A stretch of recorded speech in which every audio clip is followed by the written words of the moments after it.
Assalamualaikum warahmatullahi wabarakatuh.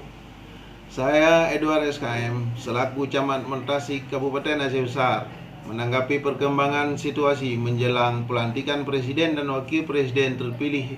Dengan ini menghimbau agar masyarakat jangan mudah terprovokasi atas adanya isu-isu yang selalu menyudutkan kerja pemerintah, seperti saat ini dalam proses pengesahan beberapa RUU yang terus menjadi polemik dan terjadi penolakan.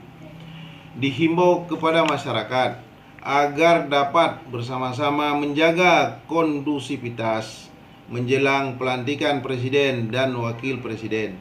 Dihimbau kepada para aktivis agar dapat menyampaikan pendapat melalui kegiatan audiensi kepada para pejabat terkait daripada langsung turun ke jalan melakukan unjuk rasa. Sekian, terima kasih. Wassalamualaikum warahmatullahi wabarakatuh.